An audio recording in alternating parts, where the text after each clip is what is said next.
함께 기도드리심으로 하나님 앞에 예배드리시겠습니다. 복의 근원이신 주 하나님, 우리를 세상에 두셨지만 세상 가치와 권력에 굴하지 않게 하시고 오직 주님만을 의지하며 진리의 길을 가게 하시니 감사합니다. 악인들의 꾀를 따르지 아니하고 죄인의 길에 서지 않으며 오만한 자의 자리에 앉지 않도록 영적으로 깨어 있게 하옵소서.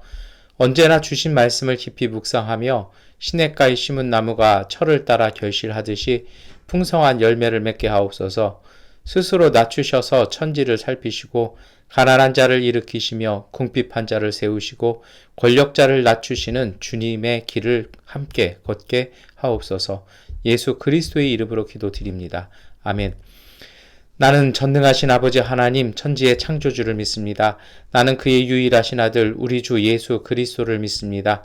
그는 성령으로 잉태되어 동정녀 마리아에게서 나시고 본디오 빌라도에게 고난을 받아 십자가에 못 박혀 죽으시고 장사된 지 사흘 만에 죽은 자 가운데서 다시 살아나셨으며 하늘에 오르시어 전능하신 아버지 하나님 우편에 앉아 계시다가 거기로부터 살아있는 자와 죽은 자를 심판하러 오십니다.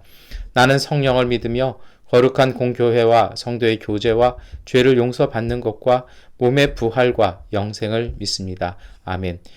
주님의 성령 지금 이곳에 임하소서.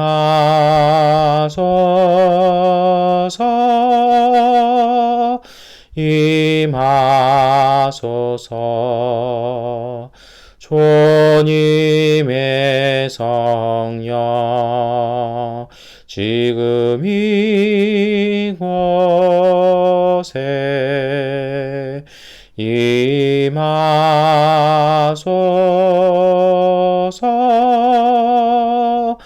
임하소서. 할렐루야 할렐루야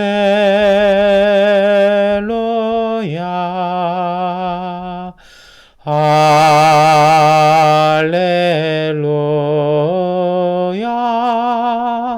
할렐루야 할렐루야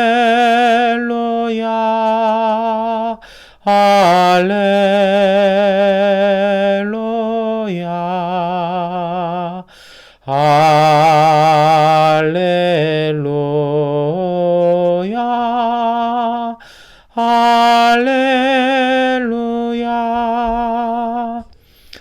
다 함께 기도드리겠습니다. 전능하신 아버지 하나님, 하나님 앞에 1월 마지막 주일 예배를 주 앞에 드리게 하시니 감사합니다. 오늘 예배를 드리면서 저희들이 주님 앞에서 엎드리고 고백하고 하나님을 바라보는 그러한 믿음의 은총을 허락하여 주시옵소서.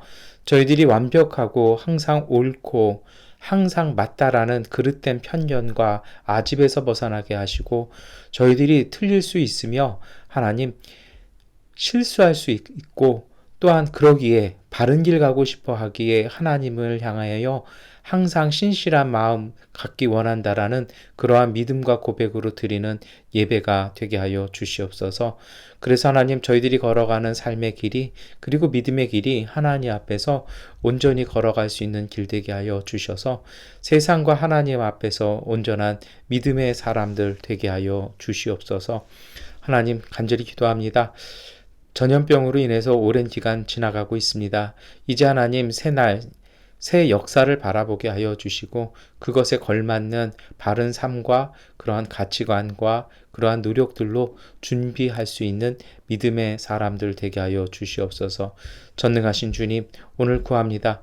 저희들의 마음속에 하나님의 마음을 주시고 선하고 깊고 부드러운 성령이 주시는 그러한 심성 되게 하여 주셔서 세상 속에서 온전히 살아갈 수 있는 깨어있는 믿음의 사람들 되게 하여 주시옵소서.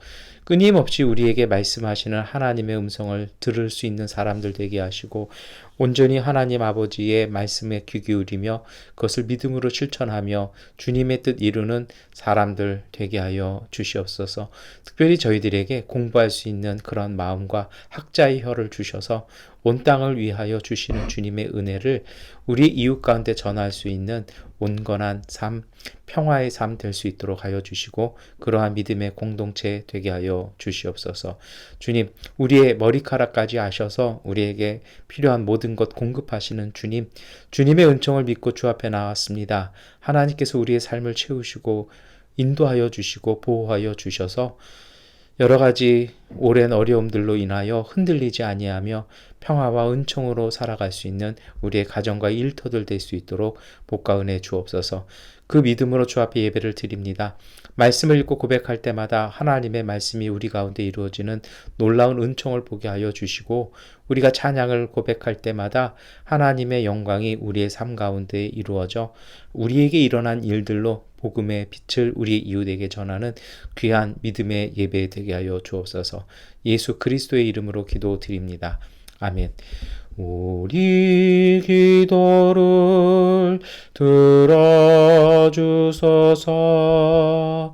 간절히 비오니 우리 기도를 들어주소서. 응답해 주소서.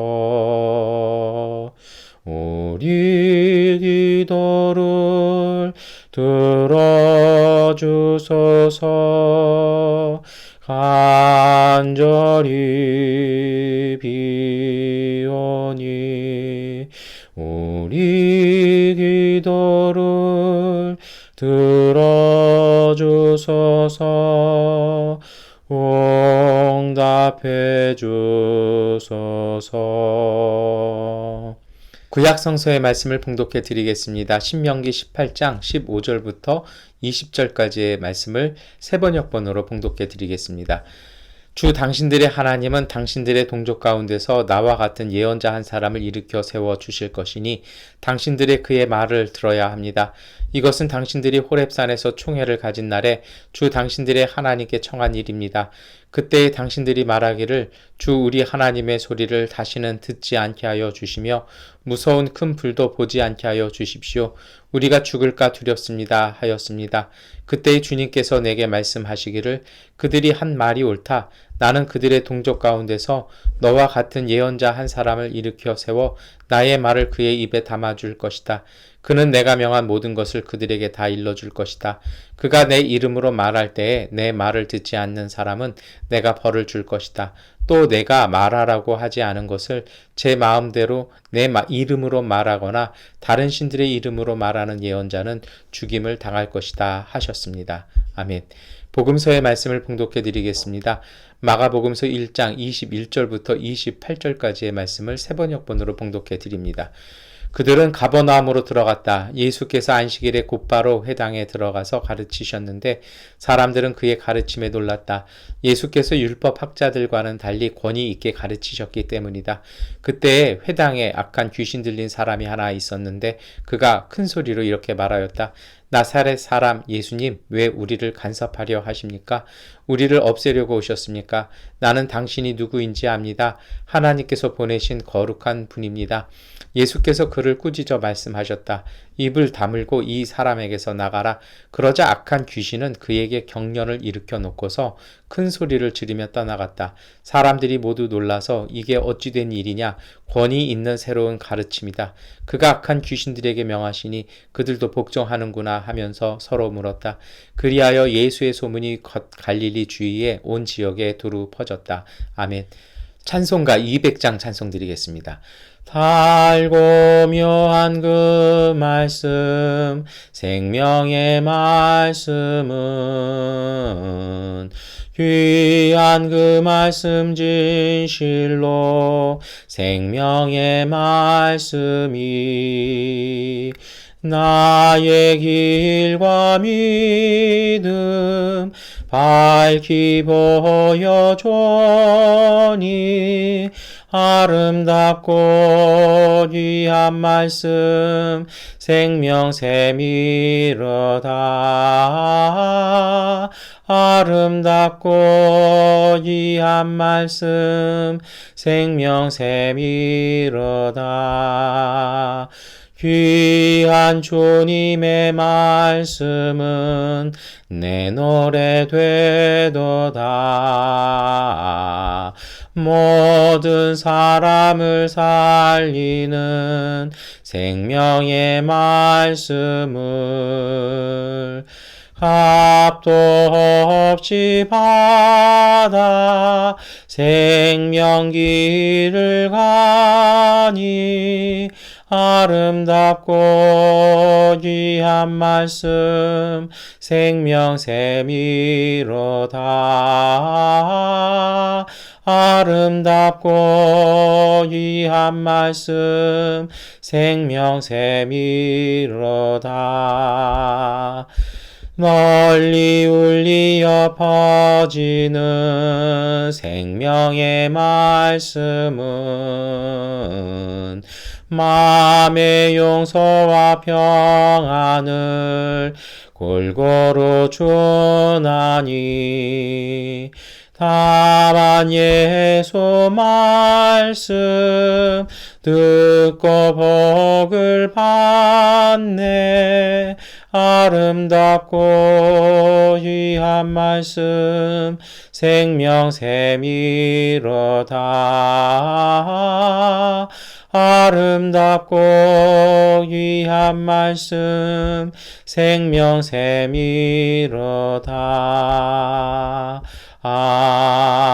아멘.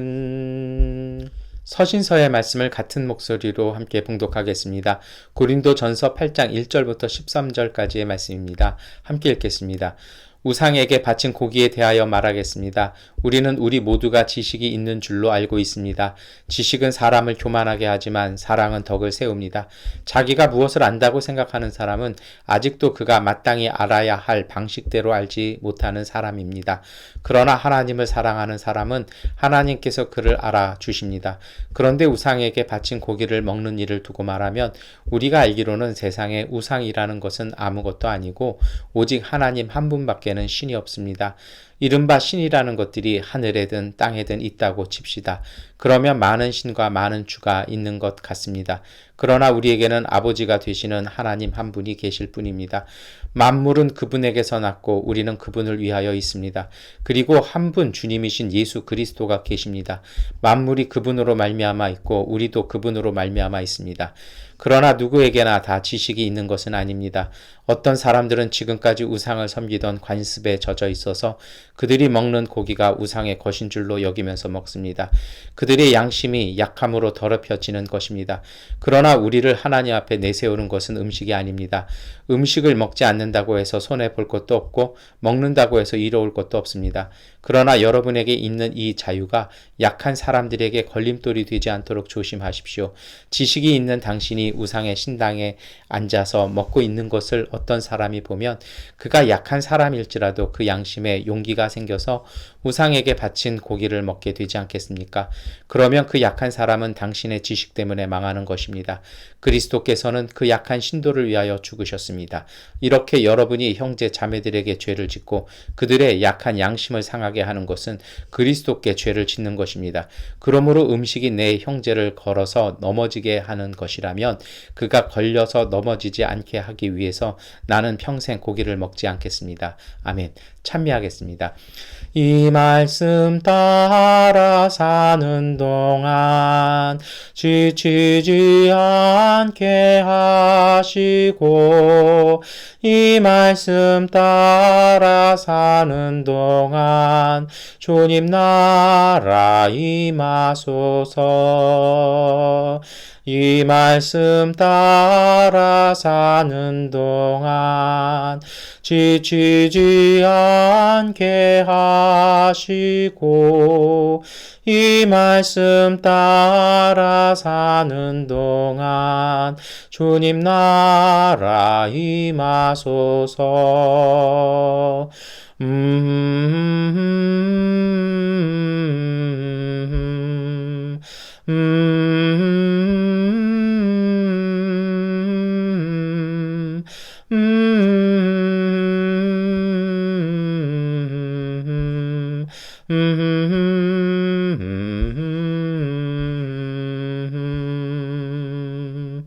아멘. 교제 인사하시겠습니다.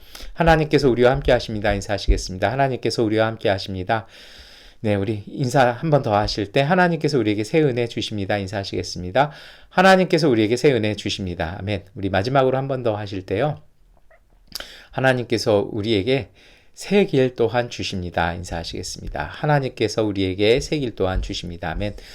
오늘 마가복음서는요, 회당에서 가르치시는 예수님을 우리에게 소개하고 있습니다. 근데 예수님께서 회당에서 가르치시는데 이게 언제 가르치시냐면 안식일에서 가르치세요. 그러니까 안식일에서 회당에 드려지는 예배인 거죠. 거기에서 예수님이 설교하시면서 일어나는 사건입니다.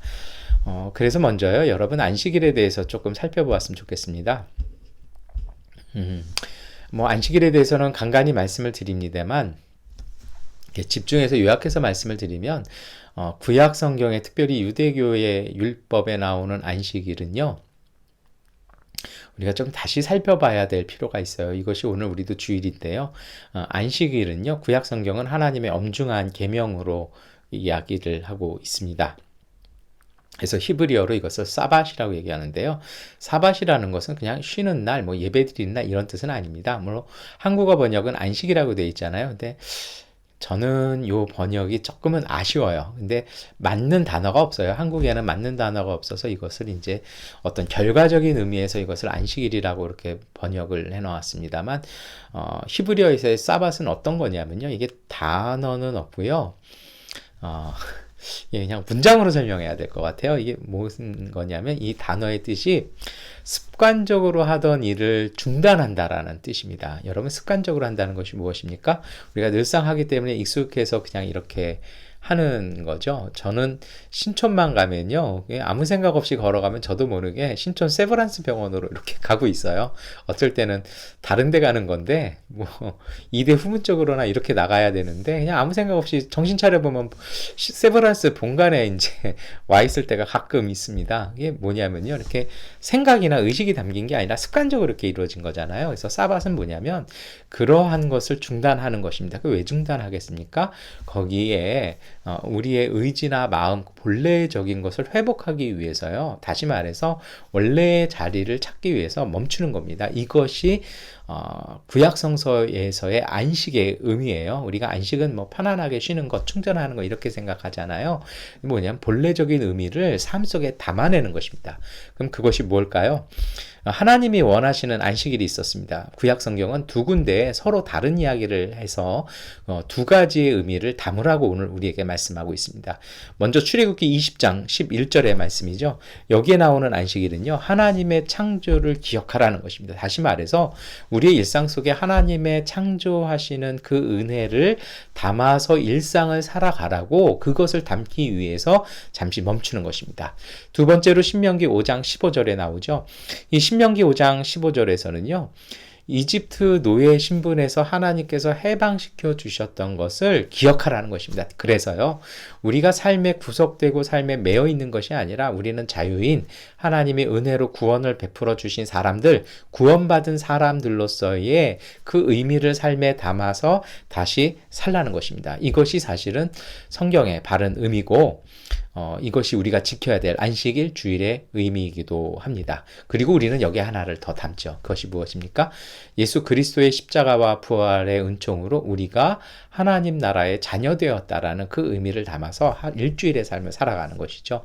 근데 예수님 당시 유대교는요, 조금 아쉬운 점이 있었습니다. 뭐냐면 이 본래적인 의미보다는 이것을 행동 규정으로만 해버렸어요. 그래서 뭐냐면, 여러분 사실 무슨 일을 하든지 두 가지 유형이 있어요. 긍정적인 형태가 있고 부정적인 게 있습니다.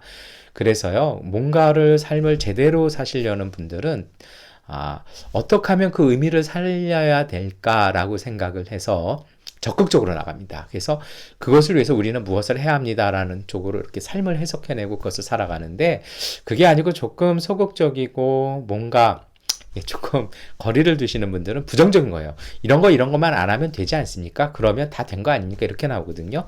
유대교의 실패가 바로 이것이었습니다. 그들은 끊임없는 금지 조항만 만들어 놨어요. 그러니까 율법에는요, 이거를 뭐 하십시오라는 말씀보다는 이거 하지 마라, 하지 마라 하면서 그들이요, 그렇게 해석을 하는 게 상당히 많습니다. 안식일에는요, 무려 39가지를 하면 안 됩니다. 그리고 딱 2가지만 하라고 되어 있습니다. 마을 회당 예배에 참석하고 가족끼리 식사하라고 되어 있습니다. 그래서 저도 이것은 굉장히 적극적으로 해서 우리 교회 오후 예배를 굳이 지금까지 안 드리는 이유는 오후 시간에는 가족과 함께 보내시고 저녁 식사는 가족들과 함께 식사하시라는 의미로 다른 순서를 안 만들고 있습니다. 이것이 사실은 이런 안식일 규정이 유대 사회의 중심이기도 했습니다. 그래서 나중에 현대에 와서 이 시오니즘을 주창하기 시작했던 랍비 아하드 하임은요, 뭐라고 이 사람이 이야기를 했냐면, 유대인이 안식일을 지킨 것이 아니라 안식일이 유대인을 지켰다라고 이렇게 보호해줬다라는 거죠. 그 정도로 안식일이 어떤 강한 영향력을 이렇게 얘기합니다.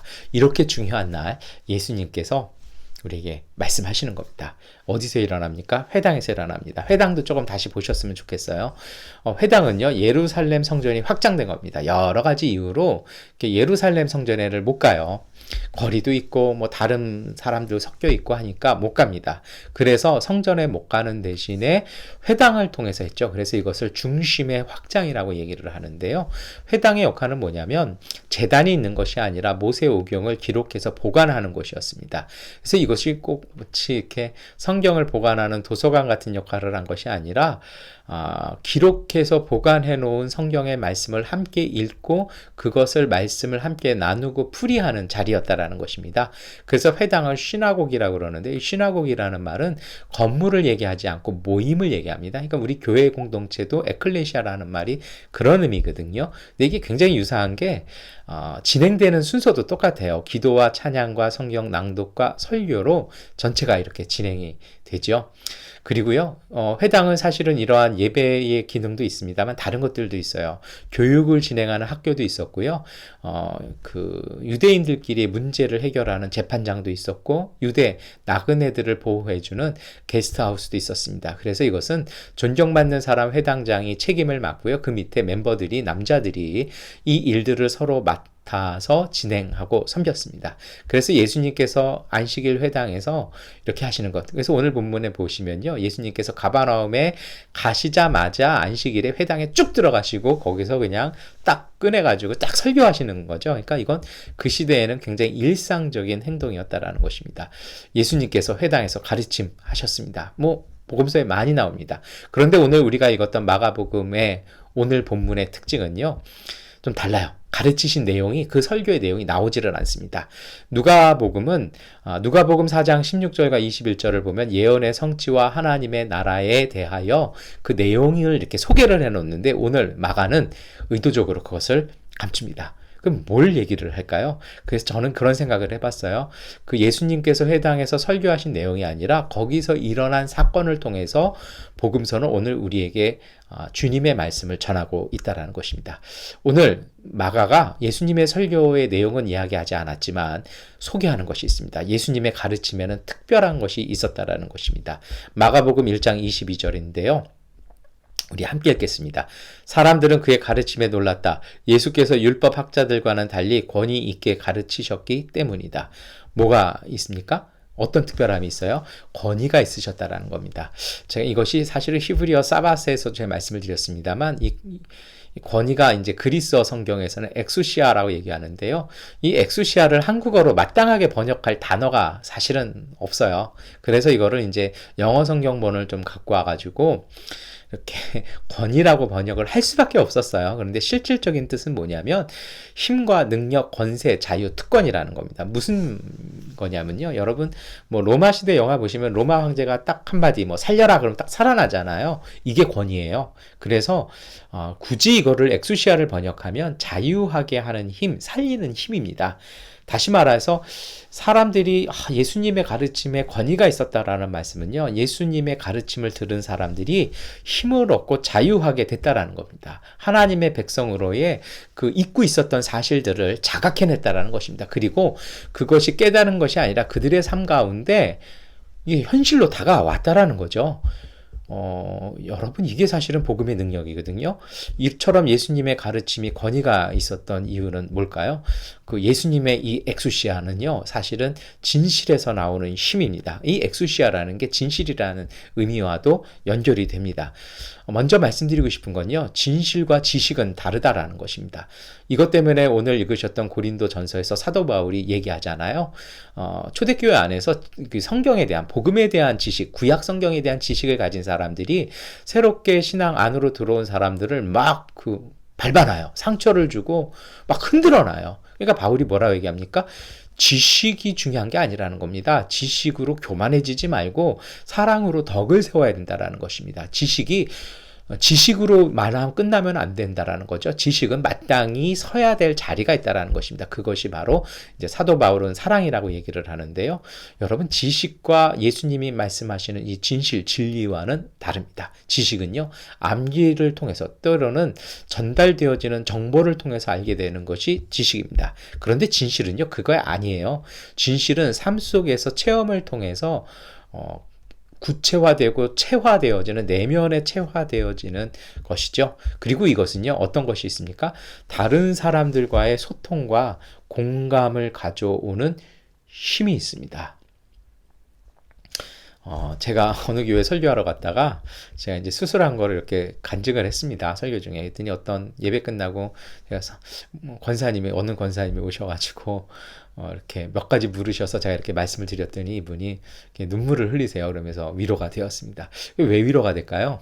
그건 제가 수술 했기 때문인 거죠. 그 경험을 했기 때문에 공감이 되니까 거기서 신뢰가 생기고 그 어떤 수술에 대한 두려움이 있던 분이 거기서 위로를 얻을 수 있었던 거죠. 다시 말해서 예수님의 이 엑수시아는요, 어디서 나오는 것입니까?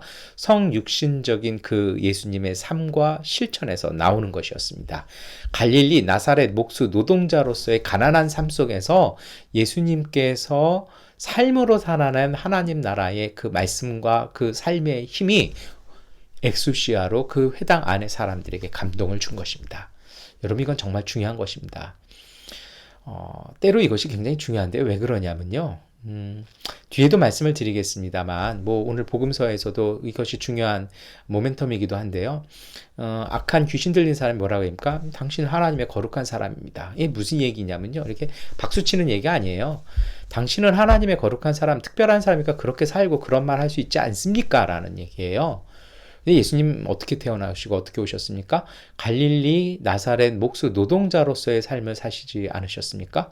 그러니까 다른 사람들처럼요, 정말 고생하고 그 하루 먹을 거리를 생각하면서 사셨는데요, 정말 열심히 사셨는데 생존만을 위해서 사신 것이 아니라 그렇게 사시면서도 하나님의 아들로서 하나님 나라의 삶을 사셨다라는 것입니다. 그러니까 똑같은 삶을 사셨는데 전혀 다른 삶을 살았기 때문에 거기에서 이 엑수시아가 나왔고, 그것 때문에 사람들이 감동받았다라는 것입니다. 왜요?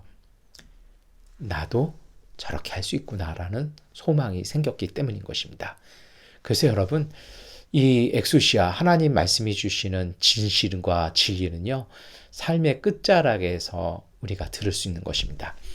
조금 더 보실까요? 출애굽기 29장 42절 43절 함께 읽겠습니다. 이것은 내가 대대로 계속해서 주 앞 회막 어귀에서 바칠 번제이며 내가 거기에서 너희를 만날 것이고 거기에서 너희에게 말하겠다. 내가 거기에서 이스라엘 자손을 만날 것이다. 거기에서 나의 영광을 나타내어 그곳이 거룩한 곳이 되게 하겠다. 아멘. 여러분, 이 말씀을 지식적으로 읽으면 무엇입니까? 하나님께서는 우리가 드리는 번제, 예배죠. 예배에서 우리를 만나 주시니까 우리가 예배를 열심히 드려야 된다. 저도 지난주에 주일 예배 꼭 드리십시오라고 말씀을 드렸었는데요. 이게 지식적으로 읽어나가는 거예요. 그러면 그 어떤 엑수시아라는 측면, 진실이라는 측면에서 보면 이 성경은 다르게 읽혀질 수 있어요. 뭐냐면 그 예배의 자리가 뭐냐라는 겁니다. 오늘 성경은요, 주 앞 회막 어기라고 얘기하잖아요. 그러니까 하나님 지성소와 성소의 그 경계 부분인 거죠. 거기를 얘기하지 않잖아요. 거기서 드려지는 번제를 얘기합니다. 번제가 뭘까요? 단순히 예배일까요? 번제는요, 인간의 죄를 다른 것으로 사할 수 없으니까 동물 제사로 희생 제사로 드려져서 하나님께 고백하는 자리입니다. 그러니까 번제의 자리는 어떤 것이냐면 인간의 죄와 실패의 자리입니다. 죄 짓고 싶지 않았는데 누가 짓고 싶어서 짓는 사람 없잖아요. 어쩔 수 없어서 연약해서 짓잖아요. 그 실패와 연약함의 자리에서 하나님께서 만나주시겠다라는 거예요. 그러니까 참된 예배를 경험한 사람만이 이렇게 성경을 읽을 수 있는 거죠. 다시 말해서 하나님은요, 삶의 한계 상황에서 만나 주셔서 오늘 우리를 그 한계에서 새롭게 열어 주신다라는 것입니다. 그 하나님의 사제와 은총이 오늘 우리에게 세기를 만들어내는 자리가 된다라는 것입니다. 이걸 겪어야 된다라는 거예요. 예수님이 이거를 겪으셨다라는 것입니다. 그래서 정말 제자들, 사도들 중에 제일 어린 나이에 예수님을 만나서 평생을 예수님 섬기면서 특별히 십자가에 달리시는 것도 보았고 부활의 현장도 목격했죠. 그것뿐만이 아니라 예수님의 어머니 마리아를 이렇게 모셨던 제자이자 사도 요한은 이렇게 고백을 합니다. 요한복음 1장 14절의 말씀 우리 함께 읽겠습니다. 그 말씀은 육신이 되어 우리 가운데 사셨다. 우리는 그의 영광을 보았다. 그것은 아버지께서 주신 외아들의 영광이었다. 그는 은혜와 진리가 충만하였다. 여러분 이것을 지식적으로 읽으면 요한의 로고스 신학 이렇게 저는 학교에서 배웠거든요.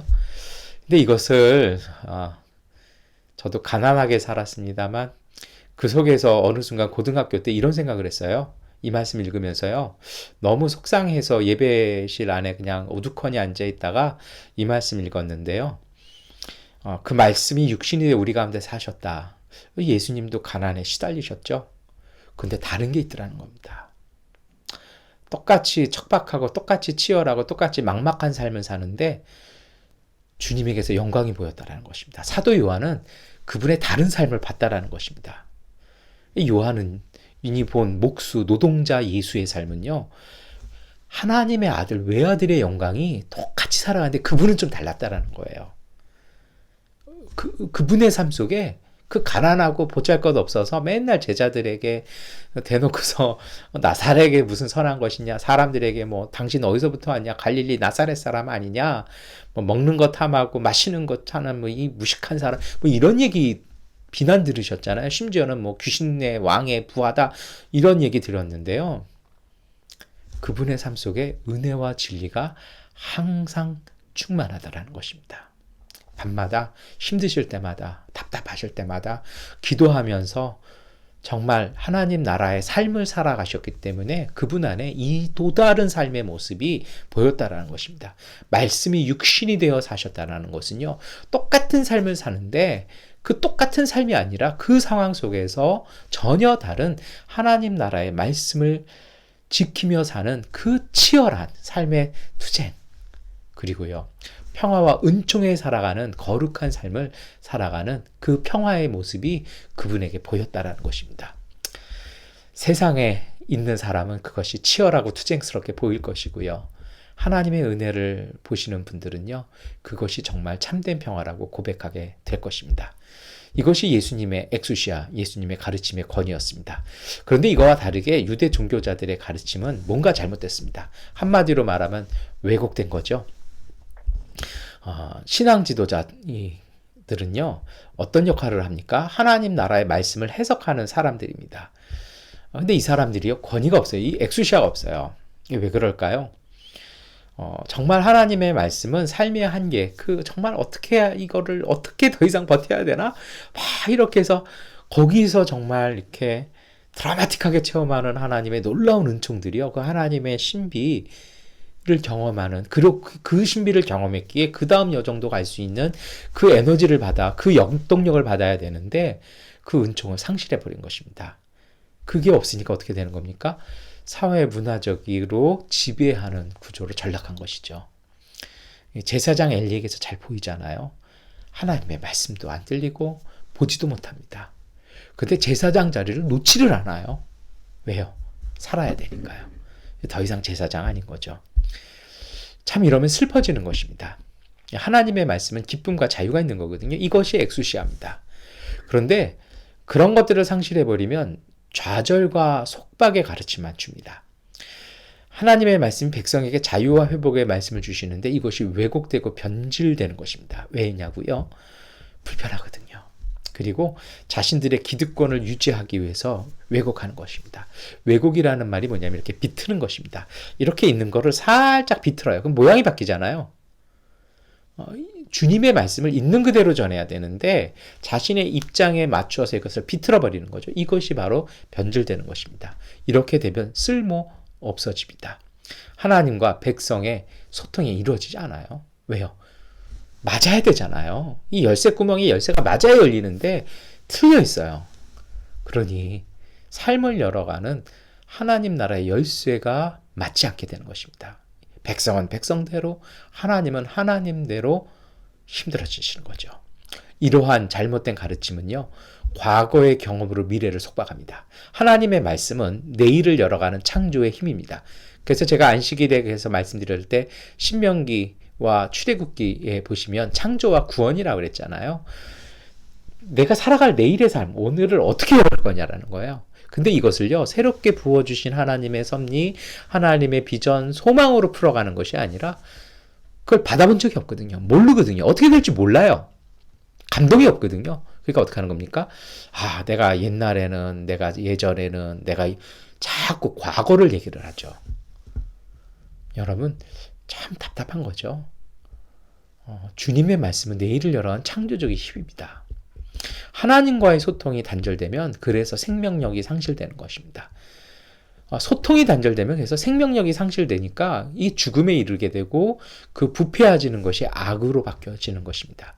그런데요, 그들 또한 신앙 지도자들이었는데 사실은 이 말씀 준비하면서 저도 많이 찔렸고요. 우리 한국 교회의 목회자들이 많이 생각났습니다. 저도 그들 중에 하나잖아요. 왜 그랬을까요? 어디서 이것이 달라졌을까요? 저는 이렇게 생각합니다. 말씀 묵상하면서 그런 생각을 했습니다. 진리와 이 진실이 주는 현실이 녹록하지가 않습니다. 이 삶의 현장 속에서 진리와 진실을 대면하면 첫 번째 반응이 뭔지 아십니까? 기쁘고 자유롭고 이거 있긴 있어요. 그리고 나서 바로 등장하는 것이 있습니다. 불편하고 부담스러워지기 시작합니다. 그래서 이것이 현실적으로 압박을 줘요. 저도 한국에서 치료하는 동안 하나님께서 우리 교회에 새로운 비전을 주셨습니다. 근데 비전은 주셨는데 그 비전을 어떻게 풀어갈지를 하나님이 좀 안 보여주신 것 같아요. 제가 좀 둔해서 그런지 못 봤습니다. 걱정이 돼요. 이거를 어떻게 하지? 막 그래요. 그렇게 되면 굉장히 고생할 게 보여요. 제가 고생한다는 거예요. 여러분이 고생하지 않고요. 그러니까 이거를 꿀꺽 삼켜야 되나? 아니면 내뱉어야 되나? 제가 몇 주 힘들었습니다. 마음이 뭔가 찜찜했어요. 오늘 말씀을 드립니다. 우리가 함께 모여 예배 드리길 때 그것을 나누기도록 하겠습니다. 현실적으로 압박을 받습니다. 그런데 여러분, 제가 몇 주간 경험한 것을 말씀을 드리면요.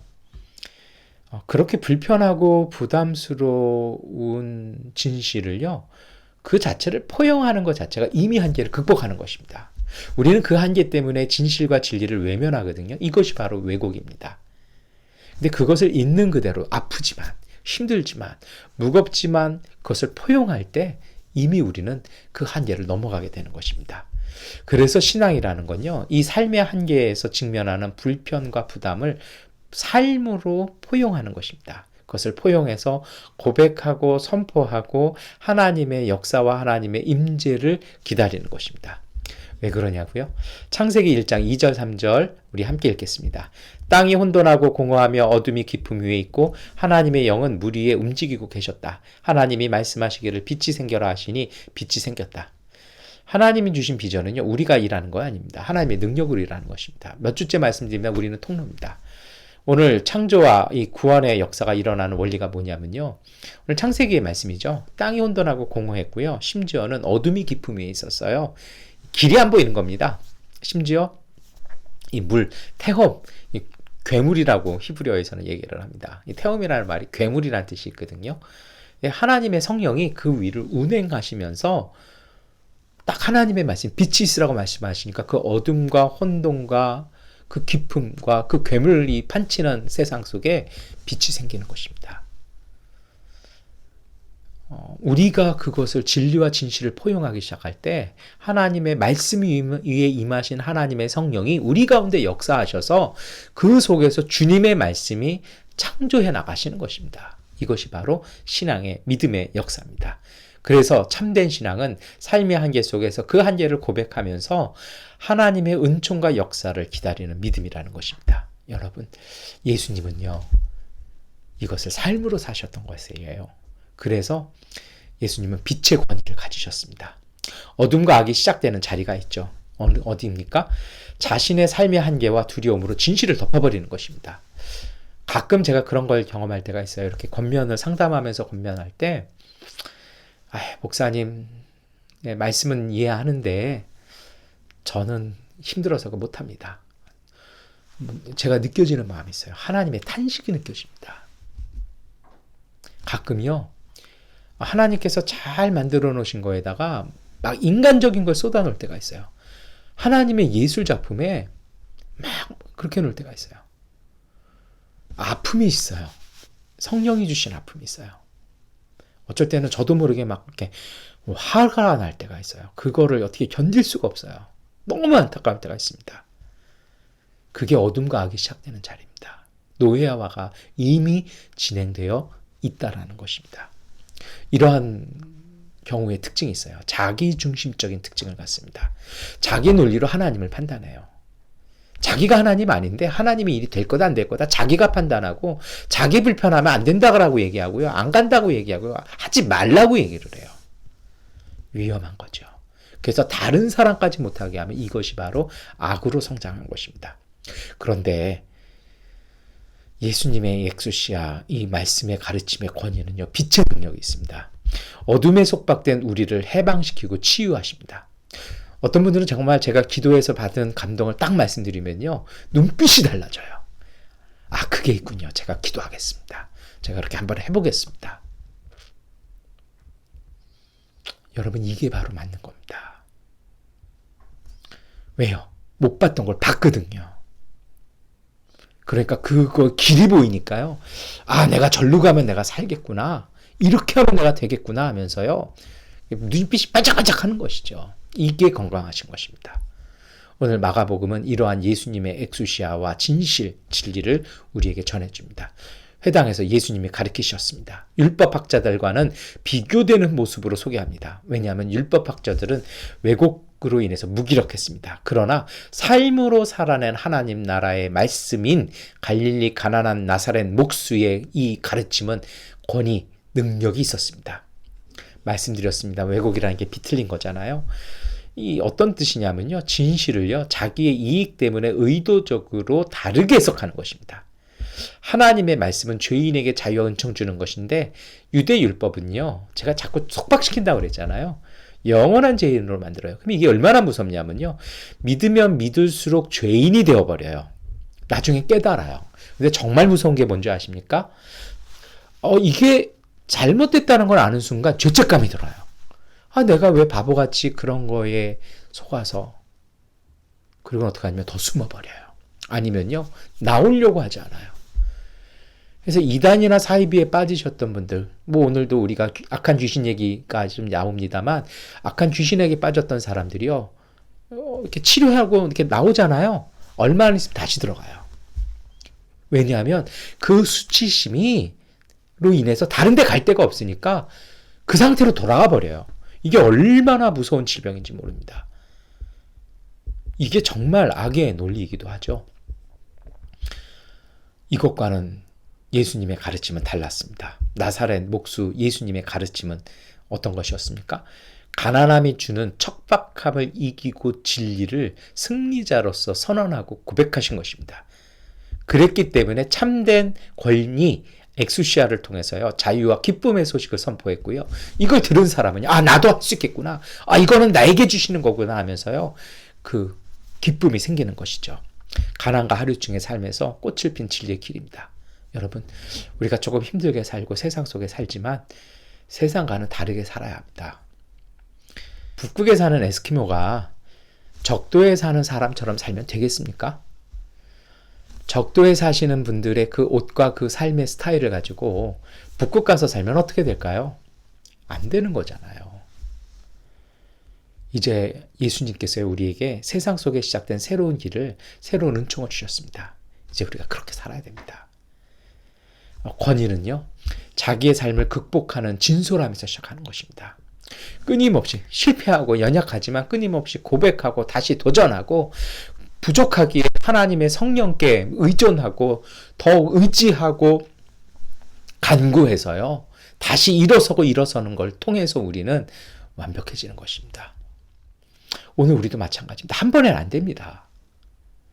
끊임없이 노력하고 끊임없이 시도하고 하나님의 은총을 따라가는 것이죠. 이것이 바로 진실이고 이것이 진솔함입니다. 그래서 참된 권위는요, 예수님의 인격과 사람됨이었습니다. 삶의 모습이었다라는 것입니다. 복음서는 오늘 우리에게 이것을 가지라고 말씀하시는 것입니다. 오늘 우리가 처한 환경과 처지가 아니라 그것을 상대하는 오늘 우리의 삶의 자세가 중요하다라는 것입니다. 예수님의 가르침은 사랑과 진실에 기반해서 삶을 극복한, 그래서 스스로 몸에서 뿜어져 나오는 예수님의 삶의 향기였다라는 것입니다. 그분의 눈빛이었고 그분의 포스였다라는 것입니다. 그러한 삶 속에서 피어난 진리가 다른 사람들에게 감동과 힘을 주고 위로를 주게 되었다라는 것입니다. 근데 여기 사건이 생기죠. 이렇게 하고 계시니까 어떤 귀신, 악한 귀신 들린 사람이 소리를 지르고 방해하기 시작합니다. 못 견디는 거죠.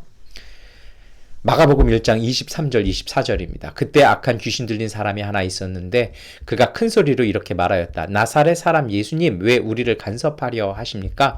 우리를 없애려고 오셨습니까? 나는 당신이 누구인지 압니다. 하나님께서 보내신 거룩한 분입니다. 여러분, 하나님이 보내신 거룩한 분이라고 이렇게 이야기하는 게 방해일까요? 도와드린 거 아니에요? 뭐 이렇게 볼 수 있잖아요. 근데 이게 정말 위험한 거예요. 왜냐하면요, 나사렛 사람이 아닌 특별한 사람, 신적인 사람이기 때문에 그렇게 할 수 있었다는 겁니다. 그러니까 당신은 우리하고 질적으로 다르다라는 거죠. 그러니까 당신이 할 수 있던 거 우리한테 강요하지 말라는 겁니다. 그리고 다른 사람한테 뭐라 얘기하는 겁니까? 저 사람이 말한 건 저 사람이니까 할 수 있었다라는 것입니다. 예수님의 삶과 인격을 허위로 몰아가는 것입니다. 예수님과 사람들하고의 정말 진솔한 사귐을 방해하고 있는 것입니다. 예수님의 그 엑수시아 권위를 없애기 위해서 의도적으로 모략과 음모를 진행하고 있다는 것입니다. 그뿐만 아니죠. 하나님의 거룩한 사람이라고 불려지는 건 특별한 사람들입니다. 자칫하면 신성 모독죄에 해당한 것입니다. 그 교묘한 함정으로 예수님을 끌고 가고 있는 것입니다. 이것이 바로 악한 귀신이에요. 악한 귀신이 어떤 존재들입니까? 이거는요, 사탄하고는 좀 구별돼요. 악한 귀신은요, 악령은요, 사람들에게 잠입해서 삶을 장악하고 영향력을 행사하는 영적인 존재들입니다. 몰라요. 아주 교묘하고 간격에 들어옵니다. 언제 들어왔는지를 몰라요. 혼돈과 악으로 휘몰아갑니다. 그런데 여러분 주의하실 게 있어요. 이거를 우리가 착각하시면 현대에서도 뭐 우리 한국 사회도 가끔 잊을만 하면 나오는 뉴스 아니겠습니까? 정신병과 악한 귀신 들린 것을 이렇게 혼동할 때가 있어요. 이 정신병은 뭐냐면요, 뇌기능 이상이거나 뇌나 몸의 화학적 변이를 통해서 장애가 생긴 거예요. 그것뿐만 아니라 이제 환경적인 어려움을 통해서 인간관계가 어려워진 거예요. 이거는 어떻게 해야 돼요? 치료해야 될 거죠. 그런데 이 악령은 달라요. 약물이나 상담이나 치료에 반응이 없어요. 이 스스로 못 벗어납니다. 오로지 거룩한 성령의 은총으로만 치료가 할 수 있는 것입니다. 이걸 잘 구별하셔야 합니다. 설교 도중에 막 소리 지른다고 해서 이 악한 귀신 이러시면 안 돼요. 저분이 혹시 아픈지는 아닌지, 아프지는 아니지, 공황장애나 심각한 우울증이나 이 소리에 대한 예민한 반응을 하는 거 아닌지 잘 보셔야 됩니다. 요거는 그냥 참고로 이렇게 들어주셨으면 좋겠습니다. 오늘 마가복음이 전하는 악한 귀신 들린 자가 있었습니다. 마가복음이 이 사건을 소개하는 의도가 있다는 것입니다. 이것 때문에 예수님의 가르침의 내용은 생략하고 이 사람과 그 악한 귀신과 예수님의 대화와 대결을 주로 소개하고 있는 거죠. 이게 메시지라는 것입니다. 회당에 들어온 악한 귀신이 들린 사람. 여러분, 이게 말이 안 되는 거예요. 들어올 수 없어요. 유대 정결법에서 이런 존재들은 못 들어와요. 근데 들어왔다는 건요, 정체를 숨기고 있었다라는 것입니다. 이 얼마나 간교하고 사악한 건지 모릅니다. 나중에서야 이 경련을 일으켜 떠나가니까 사람들이 악한 귀신이었구나 뒤에 가서 알잖아요. 그리고 나서 도대체 예수님 거니 엑수시아는 이게 어떤 길래 이런 일이 벌어지는 거지? 우리도 모르는 걸 저분 어떻게 알았지? 라고 이제 예수님을 바라보기 시작하죠. 이 악한 귀신이요, 예수님의 정체를 알아봅니다. 거룩을 언급해요. 이 악한 귀신이 통찰력과 그 지식은요, 진정성이 있었어요. 그런데 부족한 것이 있습니다. 오늘 사도 바울도 그 얘기하지 않습니까? 시편 111편 10절의 말씀을 함께 읽겠습니다. 주님을 경외하는 것이 지혜의 근본이다. 주님의 계명을 지키는 사람은 바른 깨달음을 얻으니 영원토록 주님을 찬양할 일이다. 무슨 얘기냐면요, 하나님에 대한 경외와 순종이 없는 지식은 허무하다라는 것입니다. 아무것도 아니라는 것입니다. 이 하나님에 대한 경외와 순종을요, 깊게 있게 파악한 사도 바울은 오늘 우리가 읽었던 고린도전서의 말씀에 이것을 사랑이라고 얘기합니다. 덕을 세우지 않는 지식은 유익하지 않다라는 것입니다. 그래서요, 참된 지식이 진실과 진리와 신앙으로 이어지는 힘이 되어지는 건요, 우리가 알던 지식의 경외와 순종의 실천이 병행될 때 경건의 능력이 생긴다라는 것입니다. 성경 지식만 있어요. 그러면 끊임없이 사람을 심판하는 것입니다. 이 2단 재판관 되는 거예요. 어떻게 사람 살릴까가 아니라 어떻게 올가매어서 죄인 만들까? 이거는 신앙 아니잖아요. 여러분, 그렇지 않습니까? 그래서 정말 사랑으로 실천되는 지식이 필요한 것이죠. 지식이 삶의 실천을 통해서요, 그리고 사랑을 통해서 진실로 고백될 때 그 지식은 비로소 진리로 세상에 나오는 것입니다. 달걀 딱 있어요. 달걀은 살아있는 건 아니죠. 삶아서 먹어버리면 끝 아닙니까? 그 달걀이요, 어미닭의 체온을 통해서 껍질을 뚫고 나와야 그 생명이 되는 거잖아요. 지식은 그런 것입니다. 경외와 순종과 실천, 다시 말해서 사랑이 없는 지식은 예수님의 말씀이 잔소리꾼, 시끄러운 것밖에 안 되는 것입니다. 이러한 악한 귀신이 하는 일들이 있습니다. 이게 무서운 겁니다. 마가는 이것 때문에 저는 이 사건을 복음서에 기록했다고 생각합니다. 오염된 생각과 가치관을 갖고 옵니다. 인간을 병들게 하고 삐뚤어지게 해요. 잘못되게 봐요. 하나님의 뜻으로 봐야 되는데요, 세상의 것으로 봐요. 하나님의 뜻을 추구해야 되는데 인간의 이익을 추구해요. 그리고 그것을 정의라고 생각하고 남들에게 강요하기 시작하고 그것이 폭력성을 가져갑니다. 목소리를 크게 하고 막 해요. 잘못된 걸 얘기하면요, 정상적인 신앙은 인정합니다. 내가 그걸 잘 몰랐군요. 제가 잘못 왔습니다. 죄송합니다. 제가 이렇게 하고 어떻게 하면 좋겠습니까? 이게 건강한 신앙입니다. 근데 약간 오염되잖아요. 화를 내기 시작해요. 사람을 뭘로 보고 하냐고 그러면서 막 공격을 하기 시작해요. 이게 여러분 위험한 거예요. 사실 이 말씀드리면서 저도 뜨끔뜨끔할 때가 있어요. 유혹에 넘어가기 쉽다는 거죠. 그리고 어떤 것이 있냐면요, 오염된 건요, 스스로를 즐겁게 하는 능력이 있습니다. 자기만 즐거우면 돼요. 그리고 그걸 되게 즐겨요.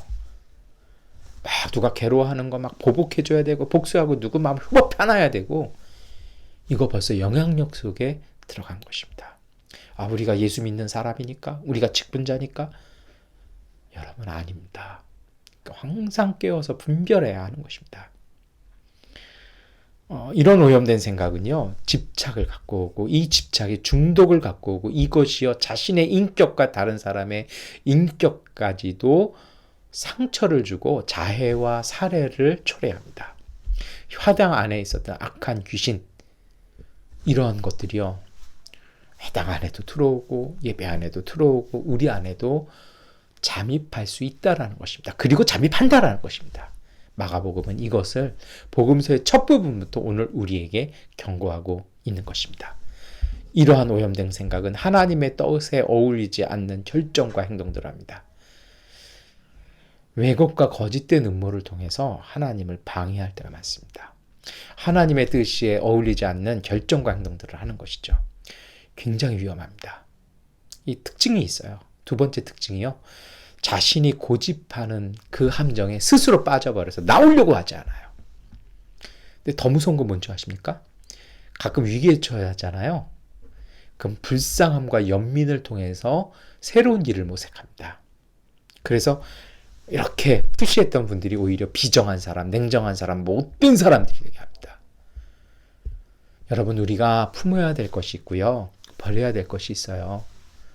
다 썩은 음식물 쓰레기를요, 품는다고 그것이 맛있는 음식 되겠습니까? 그럼 버려야 돼요, 빨리.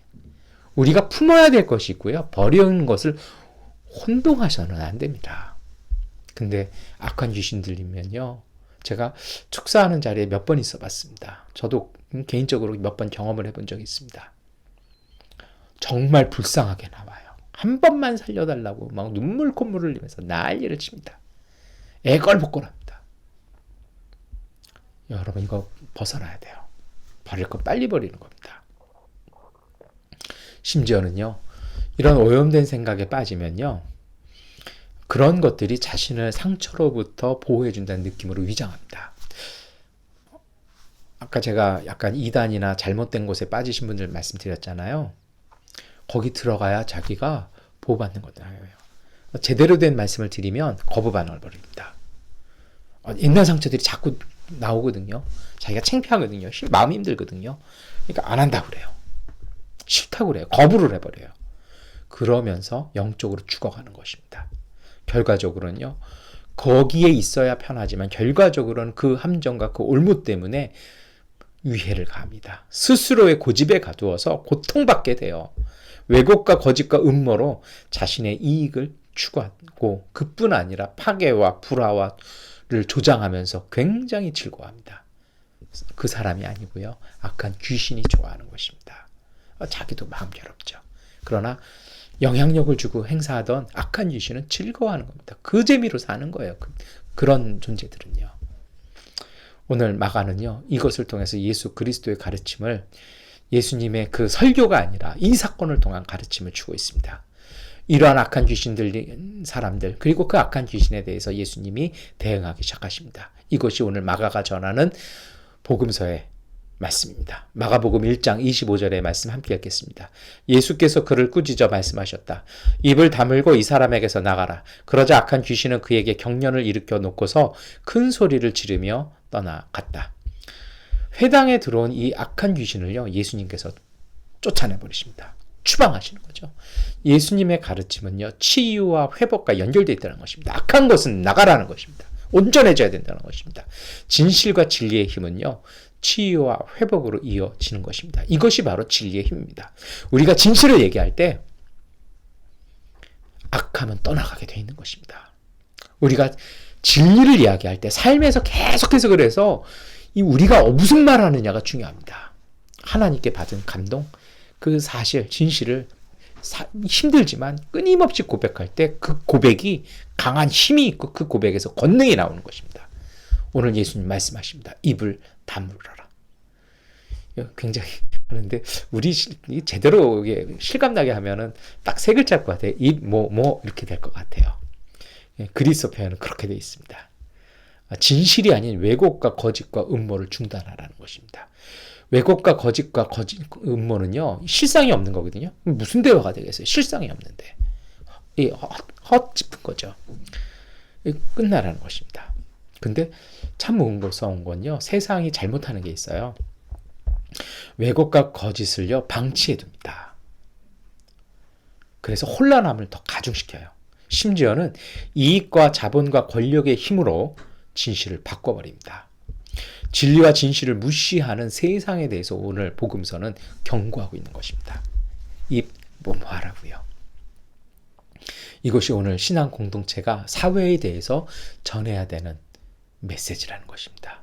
악한 귀신의 그 말대로 가지 말고 예수님처럼 척박한 삶에서 정말 다른 하나님 나라의 삶을 살아가는 그 엑소시아의 삶을 살아야 된다는 것입니다. 이어서 예수님 얘기하시죠. 그 사람에게서 나가라. 타협이 아니라 추방을 말씀하십니다. 이러한 거짓과 왜곡이 떠나감을 통해서 참된 안식일 회당 예배가 온전하게 이루어지는 것입니다. 진리와 진실이 회복되어지면요, 그것이 고백되어지는 순간, 어둠 속에 빛을 켜면 어둠이 나가는 것처럼 그 거짓이 드러나는 순간 이미 그 사이에 사람들의 회복이 이루어지는 것입니다. 안식일이라는 것은 그런 것이라는 것입니다. 그래서 세 번째 말씀드립니다. 습관적으로 이루어진 것을 멈추고 다시 온전하게 가는 하나님의 창조와 구원을 삶의 의미에 담아서 제대로 가게 하는 것이 바로 안식일 예배라는 것입니다. 여러분, 예수님의 가르침은 치유와 안식이 있다라고 말씀드리지 않았습니까? 왜곡과 거짓과 음모가 사라지면 생명은요 쑥쑥 자랍니다. 옆에서 저희 교회 옆에 제가 이렇게 양골에 가봤더니 이렇게 우리 교회 예배실 앞에 오아시스 이렇게 야자 나무 있었잖아요. 한쪽에 가시나무가 비정상적으로 커버렸어요. 가보니까 깜짝 놀랐어요. 그랬더니 이 건강했던 야자 나무가 이렇게 병이 걸려서 하얗게 이렇게 뭐가 생겼더라고요. 제가 이제 그렇게 나무 하시는 분들 여쭤보니까 병 들었다는 거예요. 그래서 어떻게 해야 됩니까? 그랬더니 사진 찍어서 보내라 해서 보냈더니 당장 잘라버리라고요. 그래서 당장 잘라버렸거든요. 좀 나아지더라고요. 생명이 뺏기는 게 없으니까 쭉쭉 자라는 거죠. 이게 진실의 힘입니다. 오늘 우리도 마찬가지입니다. 오늘 우리의 삶 속에 진실과 이 진리를 실천을 통해서, 순종을 통해서, 하나님을 경외하는 마음을 통해서 사랑으로 담으시면 우리의 삶이 성장하는 것입니다. 돈 버는 거에 너무 연연하지 마십시오. 돈의 노예가 됩니다. 돈이 독이 됩니다. 주님의 말씀과 생명과 진리를 담으시면요, 그 힘과 그 능력으로 세상 속에서요 온전하게 사시는 겁니다. 그것이 따라오게 되는 겁니다. 하나님의 공급이 이루어지는 것입니다. 자꾸 오염된 생각으로 휘둘리지 마십시오. 안식일 회당안을 예수님께서는 진실함으로 회복시키셨습니다. 그랬더니 어떻게 됩니까? 소통하는 자리로 다시 회복되잖아요. 뒤에 가서 저 사람이 누구간데 이렇게 권위가 있느냐. 참된 안식의 의미가 발현된 것입니다. 이것이 바로 예수 공동체의 삶이어야 합니다. 진리의 빛으로요, 예수의 가르침으로 현실을 바르게 보아야 합니다. 우리 민수기 14장 9절 한번 읽겠습니다. 지금까지 한 번도 안 따라 읽으신 분은 이라도 이 말씀은 따라 읽으십시오. 다만 여러분은 주님을 거역하지 마십시오. 여러분은 그 땅 백성을 두려워하지 마십시오. 그들은 우리의 밥입니다. 그들의 방어력은 사라졌습니다. 주님께서 우리와 함께 계시니 그들을 두려워하지 마십시오. 누구의 고백입니까? 여호수아와 갈렙의 고백이에요. 정탐 보냈더니 10명은 우리는 메뚜기 떼 같아서 저들은 거인이고 우린 죽었습니다. 이렇게 얘기할 때 이 둘은 그렇게 얘기하죠.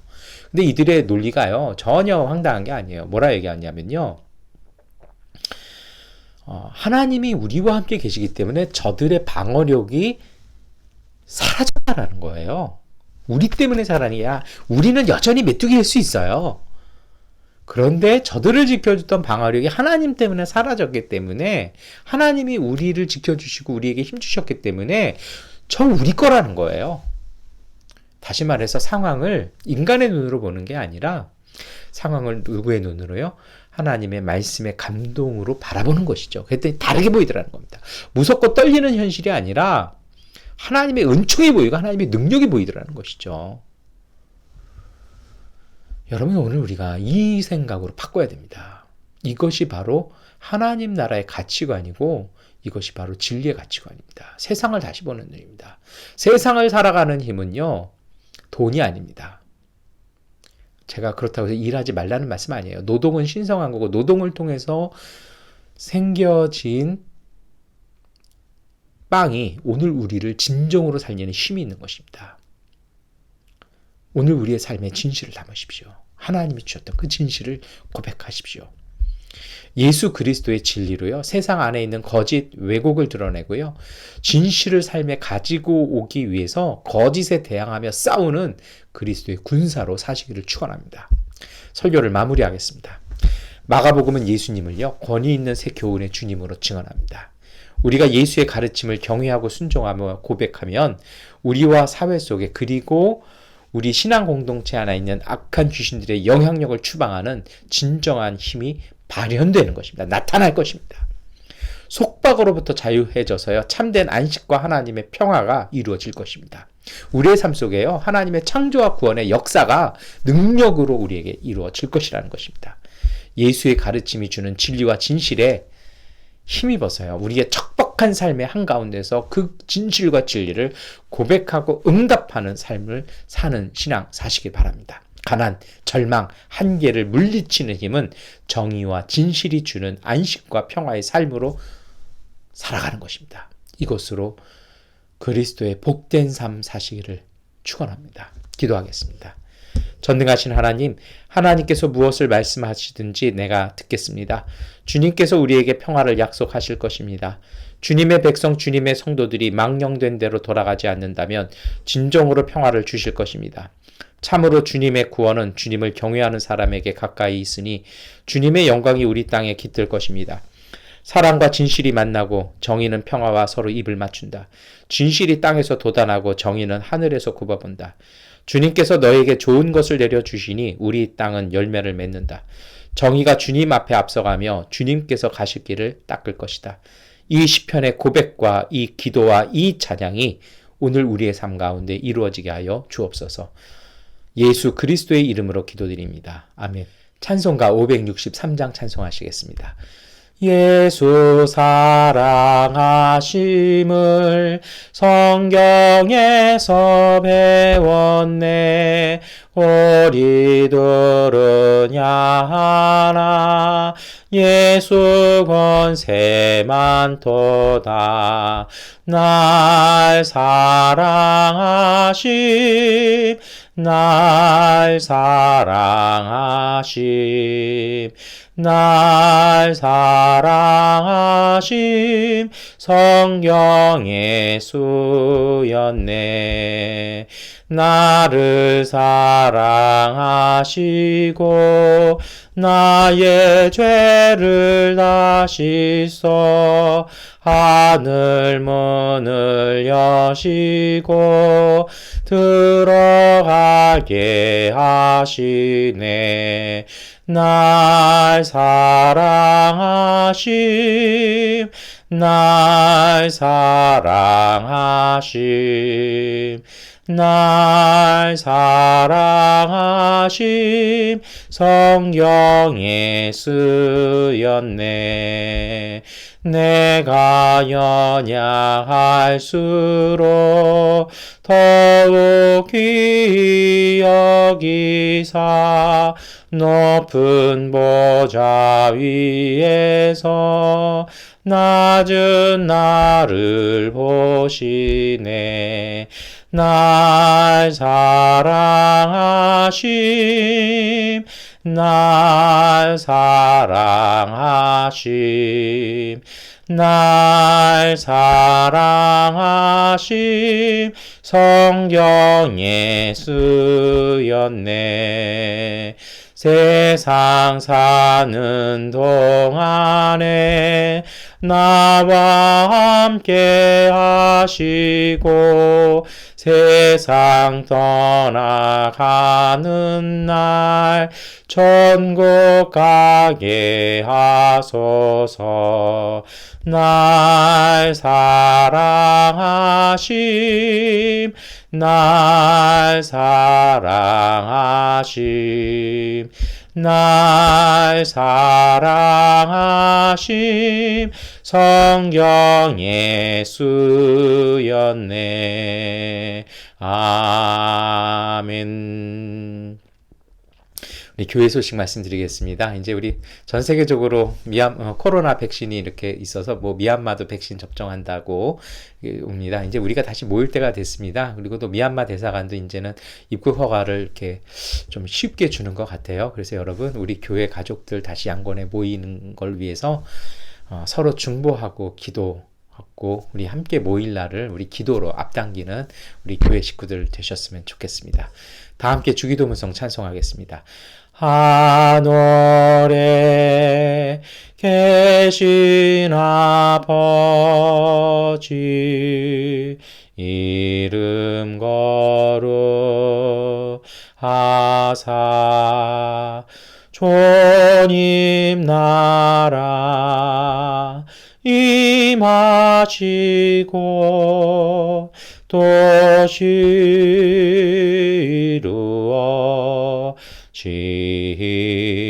이루어지이다.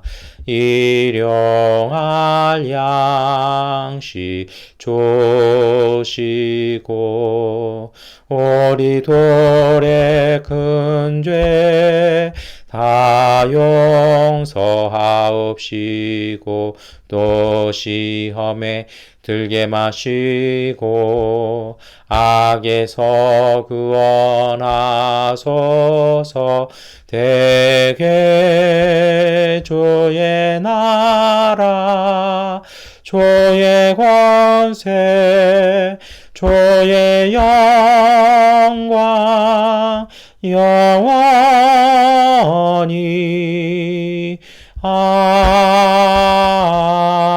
아멘. 지금은 우리 주 예수 그리스도의 은혜와 아버지 하나님의 극진하신 사랑하심과 보혜사 성령님의 위로와 인도하심이 척박한 삶의 불안함 속에서도 진리와 진실을 고백함으로 주님의 말씀이 열매를 맺게 하는 삶으로 세상의 거짓과 왜곡과 음모를 추방함으로 하나님 나라의 참된 평화를 믿고 살아가기를 결단하는 미얀마 한인연합교회 가족들 가운데 넘치도록 함께 하시기를 간절히 축원하옵나이다. 아멘. 주님의 평화가 우리와 함께 우리 이웃 가운데 하나님께서 함께 하십니다. 이것으로 주일 예배를 마치겠습니다.